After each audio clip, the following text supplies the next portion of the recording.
la plática de esa tarde. Conceptúo que lo más importante es despertar la conciencia. La humanidad primigenia, paradisíaca, estuvo despierta. Desafortunadamente, debido a una equivocación de ciertos individuos sagrados, el cometa Condor chocó con el planeta Tierra y como secuencia o corolario las capas geológicas se sucedieron inestables, terremotos incesantes y espantosos maremotos sacudieron las entrañas del continente Mu o Lemuria. La vida orgánica sobre la faz de la Tierra estaba peligrando. Fue entonces cuando llegó a nuestro mundo una comitiva de individuos sagrados. Entre ellos se encontraba el muy respetable y muy venerable Arcángel Sakaki. Ellos estudiaron el problema y llegaron a la conclusión de que había que darle a la humanidad el abominable órgano fundartiguador. Dicho órgano es el apéndice de la espina dorsal proyectado hacia abajo, tal como lo vemos nosotros en los simios, changos, orangutanes, gorilas, etc. Indubitablemente, como quiera que el organismo humano es una máquina, recoge energías cósmicas del megalocosmos y las transforma automáticamente, las retransmite posteriormente a las capas anteriores de la Tierra. Así la Tierra se nutre como organismo viviente con todo tipo y subtipo de energías cósmicas. No hay duda de que las plantas también sirven de canal para las energías que provienen del megalocosmos. Lo mismo podemos decir sobre las distintas especies bicerebradas y unicerebradas. Pero indubitablemente el tipo de energías que recogen los tricerebrados es más útil todavía a las entrañas de nuestro mundo Tierra. Mas al hacer una modificación orgánica, se modificaron también las fuerzas que penetraban entonces en el organismo humano. Se tornaron lunares debido al abominable órgano fundartiguador y como secuencia o corolario se estabilizaron las capas geológicas de la Tierra. Esto significa que los terremotos que eran tan frecuentes en aquella edad y los espantosos maremotos que se procesaban incesantemente en el fondo del Pacífico quedaron en suspenso. Desgraciadamente, nunca faltan equivocaciones, y si la colisión de mundos se debió a la equivocación de ciertos individuos sagrados. No es menos cierto también que el arcángel Sakaji y su altísima comitiva se equivocaron con sus matemáticas transfinitas en relación con el tiempo de duración del abominable órgano Gundartiwada. El muy respetable archiserafín lo hizo, se dio cuenta de la cuestión e intervino para eliminar de la humanidad tan nefasto órgano. Mas esto fue en verdad demasiado tarde. Esa nueva equivocación fue nefasta para toda la humanidad oriente. Cuando ese órgano desapareció de la anatomía humana, quedaron las consecuencias del mismo en los 5 cilindros de la máquina orgánica.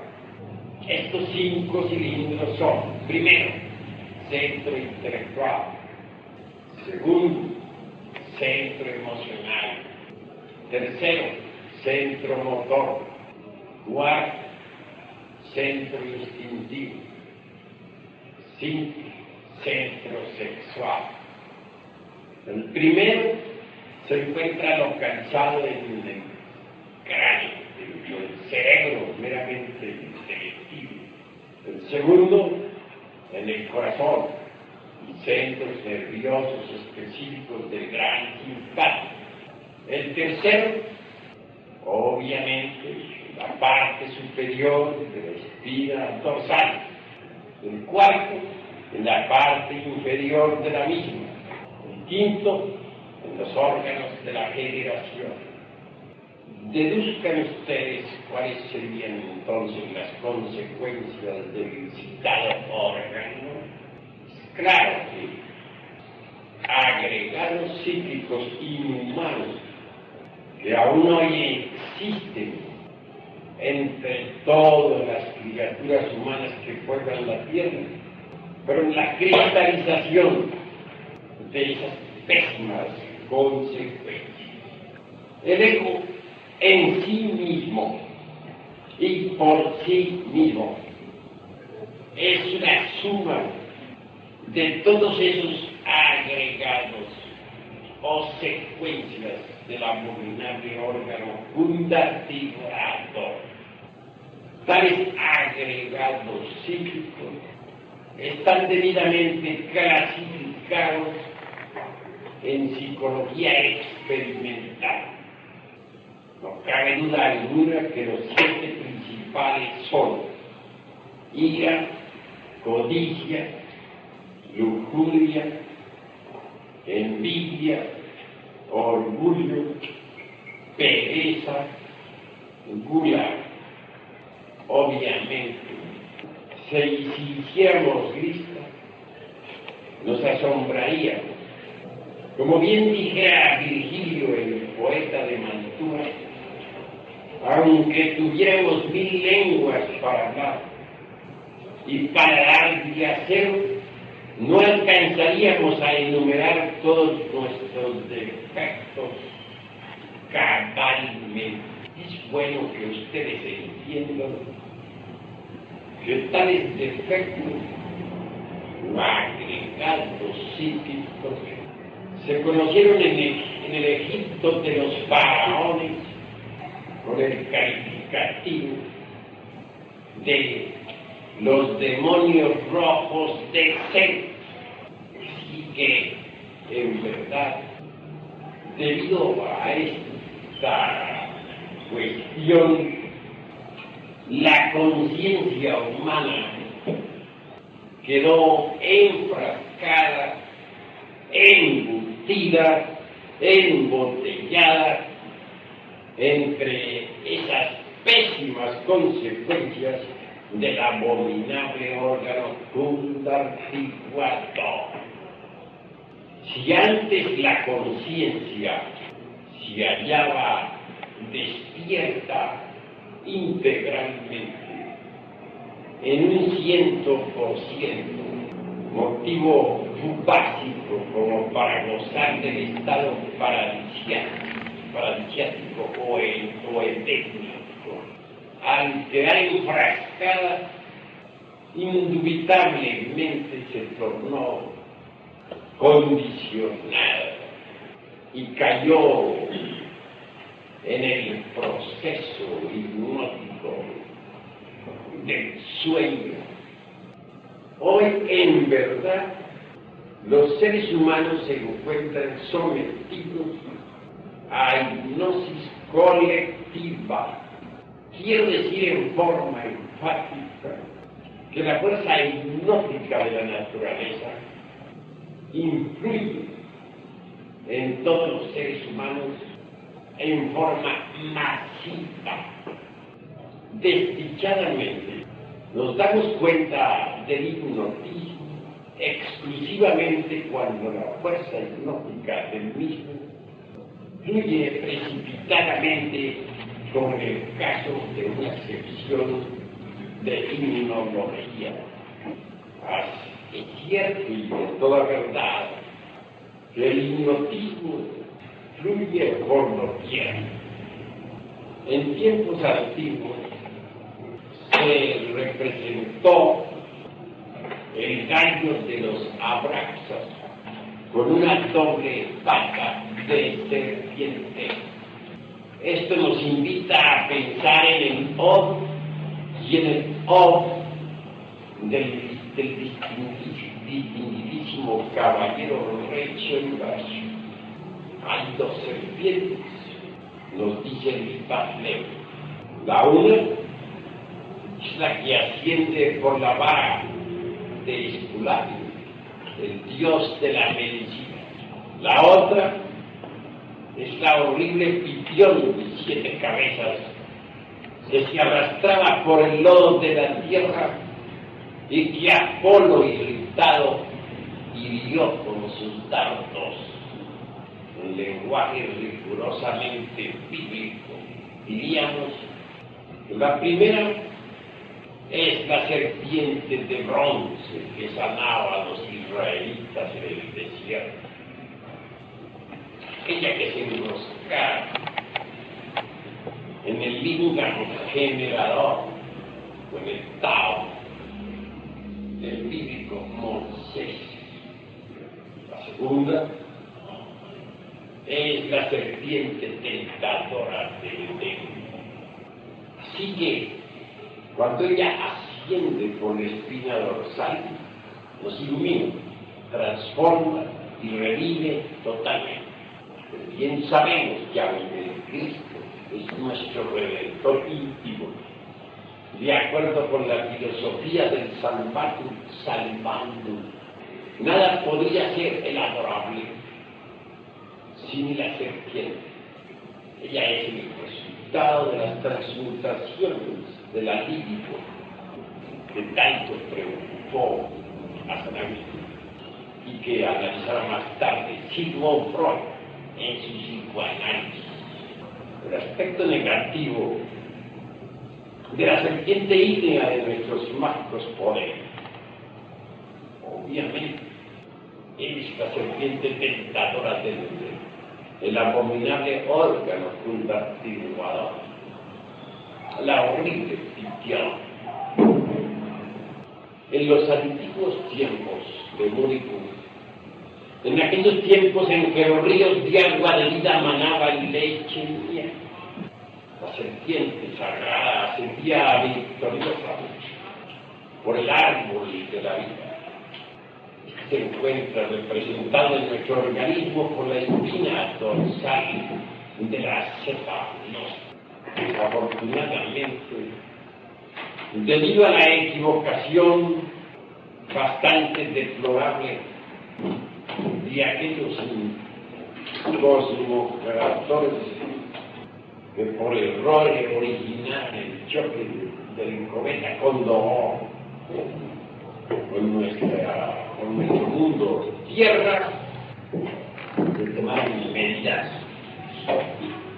terribles para después dotar a la humana especie con el abominable órgano puntarticular, incuestionablemente nefasto efecto, mezclados con el pecado original, pusieron en marcha la ficción desde el hueso coxígeo hacia los infiernos atómicos del hombre. Si esto no hubiese sucedido, las pésimas consecuencias de esa abominación no hubieran surgido en nuestra naturaleza. Entonces ahora tendríamos la conciencia objetivizada y despierta. Esta pobre humanidad ha sido víctima de la equivocación de algunos individuos sagrados. Y resulta esto lamentable. La verdad de aquellos tendrán que sufrir las consecuencias de este error. Y en un futuro Mahambantar cancelarán sus deudas. No son ellos perversos ni nada por el estilo. Téngase en cuenta que el muy respetable y muy venerable Arcángel Sakaki es uno de los 4 tetrasustentadores. Lamentamos que hubiera venido demasiado tarde. Si no, muy distinta hubiera sido la suerte de esta humanidad. Bien, hoy por hoy tenemos que aceptar las cosas como son. Se encuentra dormida la conciencia, eso está embutida en el ego, y esto es terrible. Los habitantes de la Tierra son anormales, tienen una psiquis subjetiva, incoherente, imprecisa. Ahora podrán ustedes deducir las consecuencias.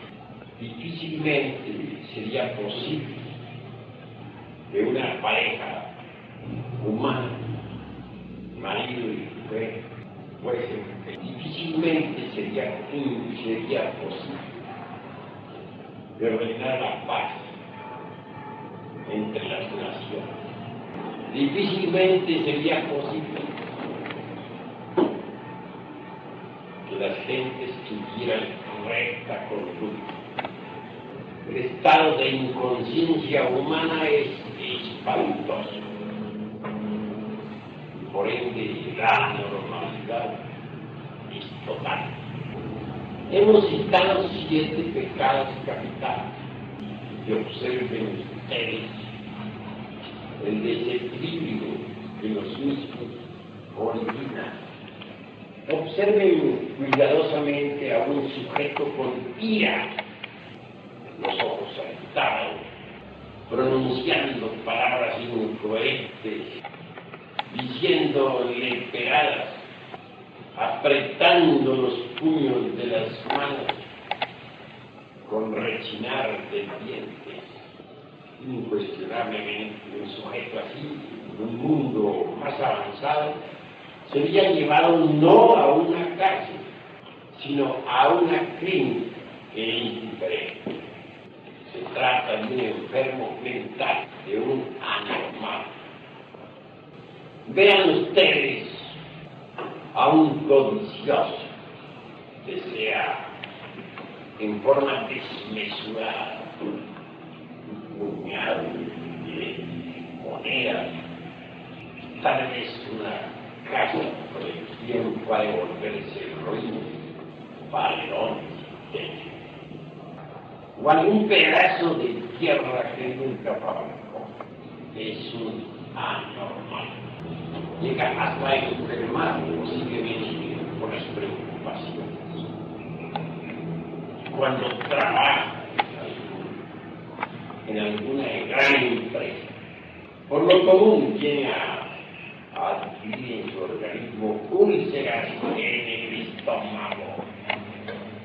Se llena de terror ante la posibilidad de una venta filtrada. Miren ahora un otro curioso. Actuar como las bestias. Y tal vez peor, porque ustedes jamás han visto a un toro buscar sexualmente a la hembra cuando ésta está embarazada, o con el menstruum universal. El lujurioso es capaz de todo eso y aún más. Puede convertirse en violador. En este caso es peor que los brutos. Es algo imposible de describir con palabras. Un demente satírico, producto de tales criaturas, siempre resulta fracaso. En el terreno de la literatura tenemos el satiricón, obra que entonces escribiera Petronio en la época de la decadencia romana. Alguna vez escribí esta libro, no en forma total, llegué hasta la mitad y lo arrojé con gran asco. Sin embargo, esa obra fue muy apreciada en épocas de Nerón por los retóricos de Roma. Esto no lo ignoran los eruditos de la literatura clásica. ¿Y qué diremos de los envidiosos? ¿Cuánto sufren por el bien ajeno? Si tienen un automóvil, lloran y se desesperan cuando ven a su vecino con un coche mejor. Y si su casa es humilde, jalan sus cabellos, retuercen sus labios, sufren hasta lo indecible al saber que su amigo fulano de tal, por ser una casa mejor, ¿cómo es posible ya que él tenga una mansión más bella? Si fue mi compañero de escuela, ¿de dónde acá ha resultado con tanta suerte? Le viene la cabeza. Posiblemente los hay. No es posible que ahora esté tan bien. Y no es tan bien. Esto es tan raro. Por el bien ajeno. Pensar del bien ajeno. Cuánto dolor en forma conocida. Bien puede un hombre penetrar en esos archivos acásicos subvencionados por un Mr. Little o una anguisa con babas. Y entre los mismos también a aquel que en vida fuera conocido por el nombre de Napoleón Bonaparte. Todavía moraba el hombre en la región de los sacramentos, vestía con su manto de pelazo, imponente, caminaba, su mirada era la de un sonámbulo convencido de ser confiado. ¿Quién es usted? Respuesta: soy el emperador Napoleón Bonaparte, emperador de Francia, rey de Roma. Su orgullo era insoportable, incuestionablemente en el espacio psicológico. El orgullo que aquí aparece ridículo en el sentido más complejo de la palabra, espantosamente ridículo. El orgulloso puede ser herido mortalmente por el justo. Cae estrepitosamente el orgulloso de la palabra del justo. El peor enemigo del orgullo se llama justicia. Qué normal es el orgullo. Vea todo el mundo chiquito. Qué extraño su comportamiento. Qué ridículo. Se cree muy grande cuando en realidad de verdad es extremadamente insignificante. Qué mirada, qué poses las de los religiosos. No es una persona normal.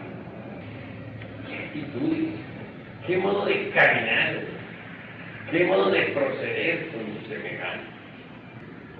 Le diga, él se cree colosal. Está perfectamente.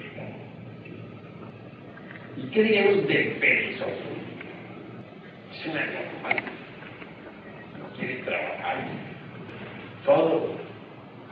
En él reina la inercia. No hace nada por vivir.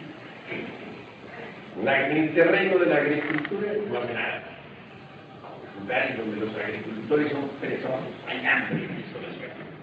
En todos los terrenos de la vida práctica, se mire que está cayendo. Que se urge su actividad, el descanso de su amor. No hace nada cuando debiera hacer. Quiere comer sin trabajar. Quiere existir, pero no hace nada por su propio existencia.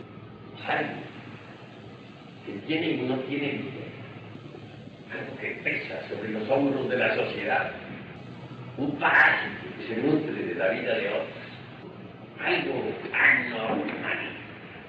Y desde lo tonto que brillamos, observen ustedes que las personas demasiado obesas, demasiado gordas, salvo algunas excepciones debidas a la cuestión de la tiroides, son glotonas por lo común. Cada rato están comiendo. Los objetos quieren tener una panza deforme. ¿Para qué? ¡Qué horrible se ven! Y comen incesantemente. Se miran en el espejo y no se dan cuenta de que son espantosamente feos. He ahí el glotón. He citado tan solo a los 7 pecados capitales. Bien se darán ustedes cuenta que nos hace anormales. La psiquis de los seres humanos es anormal. La conciencia embutida entre los agregados psíquicos se procesa en virtud de su propio embotellamiento. Eso es todo. ¿Qué es lo que necesitamos, pues, urgentemente? Es incuestionable que antes que todo debemos despertar. Urge el despertar. Necesitamos el despertar.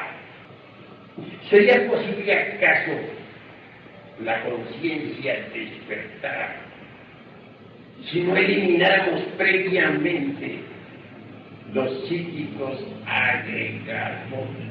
Es obvio que no. El animal intelectual, equivocadamente llamado hombre, tiene tan solo un 3% de... Último, hay gentes que no tienen ni siquiera el 1. Son autómatas absolutamente. Esto es lamentable. ¿La muerte del cuerpo físico resolvería acaso este problema? ¿Piensan ustedes que tal vez algún credo religioso con sus promesas post-mortem podría dar origen al despertar de la conciencia en un más allá? Categóricamente habré de decirles que eso no es posible. La muerte en sí, desde el punto de vista rigurosamente matemático, es una resta de quebrados. Si nosotros hacemos tal resta, concluida la operación aritmética, ¿qué es lo que continuará? ¿Podría responderme aquí algunos de los presentes? Y continúan en el espacio psicológico. Estos son positivos y negativos a la vez. Indubitablemente los agregados psíquicos positivos podrían ser calificados como buenos, aunque no supieran hacer bien jamás. Y aunque sus buenas acciones condujeran siempre al error. Ostensiblemente los agregados psíquicos negativos pueden y deben ser calificados como malos. Es obvio. Los valores en el espacio psicológico y en el estado post-mortem se atraen y repelen de acuerdo con la ley de la immantación universal. Posteriormente, de acuerdo con la gran ley conocida como retorno, regresan, se reincorporan en un nuevo organismo humano, en este mundo tridimensional de Euclides. Entonces repiten los distintos aconteceres de la vida anterior, de acuerdo con la ley de recurrencia. Vuelve a aparecer en escena las comedias, dramas y tragedias de siempre. Esto nos invita a entender que estamos repitiendo nuestra vida anterior. Los aquí presentes están escuchando, han venido para oírme, y yo estoy aquí para hablarles. ¿Será acaso esto ley de recurrencia? Indubitablemente que sí. Deben entender que en su pasada existencia también me escucharon. No será aquí en este edificio, pero sí en cualquier rincón de la ciudad. Así es la ley de recurrencia. De manera que el retorno y recurrencia trabajan coordinadamente. Las vidas de todos ustedes son recurrentes. Eso es claro. Pero, dime, ¿por qué ustedes no se acuerdan de mí? ¿Qué se debe eso? ¿Podría alguien darme una respuesta satisfactoria? Porque no tenemos una conciencia dormida. Claro está. Si la tuvieran despierta, ya me habrían reconocido. Posiblemente, al reconocerme, me abrazarían, o tal vez precipitarían una retirada. Porque existen distintos aconteceres. En aquella época ya está hablando aquí un bodhisattva caído que enseñaba de una forma más tóxica. Sin embargo, enseñaba. Y eso es lo que no les estoy hablando ahora con fenomenología. Ya les hablé de su pasada existencia en esa forma. Ahora los invito al despertar. Pero para que ustedes hubiesen venido, fue necesario hablarles anteriormente con fenomenología. Hicieron impactos en mí. Y ahora, bueno, si mis amigos trabajan la ley, y despiertan. Es posible que ustedes aprenden a perforar. Necesitan desintegrar, recibir algo. Algo debe morir en ustedes. Y algo debe nacer en ustedes. Deben aprender a manejar el rayo del fundamento. Esta palabra impresiona espantosamente a los mentecados de ciertas organizaciones. Ustedes necesitan manejar ese rayo. Y para ello se necesita cierta disciplina interior. Conocer las técnicas de la meditación. Urge desarrollar un sentido. Me refiero en forma concreta al sentido de la autoobservación psicológica. Recuerden ustedes que órgano que no se usa se atrofia. Ustedes tienen tal sentido pero se halla latente, se encuentra atrofiado, deben desarrollar, y esto es posible mediante la autoobservación diaria. El sentido de la autoobservación psicológica al que hago alusión es extraordinario. Digo, pueden ustedes ser lucido y vigorizado. No les he venido a entregar una técnica para elucir. Hoy vengo a entregarles una clave. Acostúmbrense a la autoobservación de sí mismos. No deben olvidar nunca que en relación con nuestros familiares, o en la calle, o en la oficina, o en el campo, los defectos que nosotros llevamos escondidos afloran espontáneamente. Y si estamos alertas y vigilantes como el vigía en una época de guerra, entonces los vemos. Defecto descubierto debe ser trabajado. Cuando uno halla en sí mismo algún defecto, debe abrirlo con el bisturí de la autocrítica para ver qué es lo que tiene de verdad. Debe someterlo también a la autorreflexión evidente del ser. Debe comprenderlo íntegramente en todos los recovecos de la mente. Una vez que ustedes lo hayan comprendido, están preparados para la desintegración. La mente por sí sola no podría alterar fundamentalmente ningún defecto, pero rotularlo con distintos calificativos o nombres sustantivos, mas nunca alterarlos radicalmente. Puede pasarlo de un departamento a otro del entendimiento, esconderlo de sí misma o de los demás, justificarlo o condenarlo, mas nunca, repito, alterarlo realmente. Se necesita de un poder que sea superior a la mente. Afortunadamente ese poder existe en cada uno de nosotros. Quiero referirme enfáticamente a la serpiente ígnea de nuestros mágicos poetas. No importa qué nombre le den. Los alquimistas la llamaron Estrella Maris, la Virgen del Mar. Los egipcios la titularon Isis. Los cretenses, los hebreos, Mara.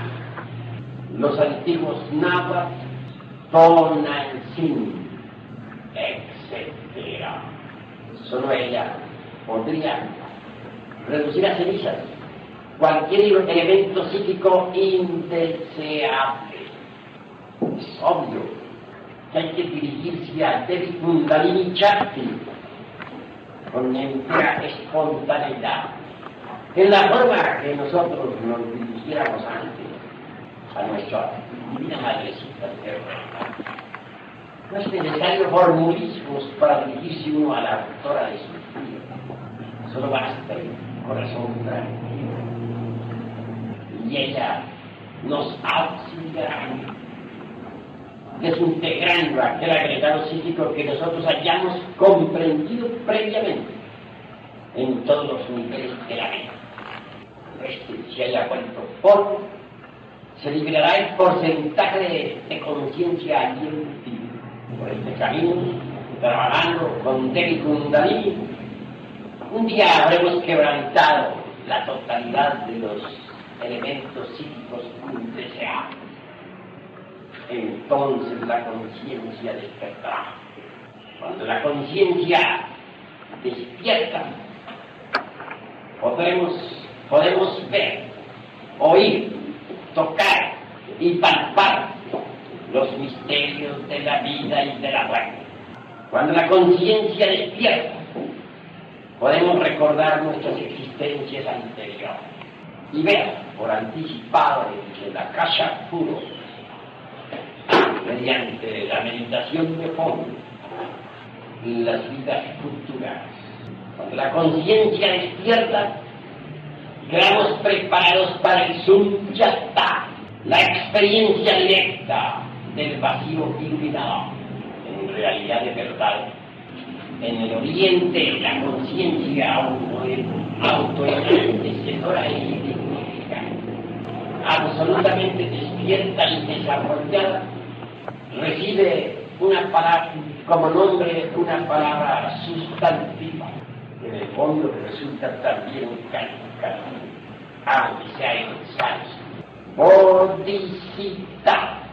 Bodhisattva debe ser creado en nosotros y dentro de nosotros mismos, aquí y ahora. Antes de que alguien pueda convertirse en Bodhisattva, deberá convertirse en Bodhisattva. Bodhisattva, obviamente, es algo muy grande. En el mundo oriental se conocen dos clases de individuos sagrados. El primero es el de los Budas Pratyeka's Sravakas. El segundo es el de los Bodhisattvas de compasión. Los Budas Pratyekas, obviamente, nunca trabajan por la humanidad. Solo se preocupan por su desarrollo interior. No serían capaces de subir jamás a un patíbulo para entregar su vida por la humana especie. Los Sravakas son meros aspirantes a Budas Pratyekas. Los Bodhisattvas son diferentes. Ellos se sacrifican por la humanidad, dan su vida por todos los seres que viven, se lanzan entre las multitudes para llevar la palabra de la verdad. En nuestro movimiento gnóstico, los misioneros siguen el camino de los Bodhisattvas, dan preferencia al tercer factor, que se llama sacrificio por la humanidad. Los Bodhisattvas, a través de sucesivos Mahamantras, se sacrifican por las humanidades planetarias. Y al fin, un día, reciben la iniciación Vedanta. Es ciertamente la iniciación cuando el Bodhisattva encarna al Cristo íntimo. Los Budas Pratyekas y los Sravakas, o aspirantes, nunca lo encarnan. Es bueno saber que aquel que lo encarna se torna en cristificado. Al que sabe la palabra da poder. Nadie la pronunció, nadie la pronunciará, sino solamente aquel que lo tiene encarnado. Hasta aquí mis palabras de esta noche.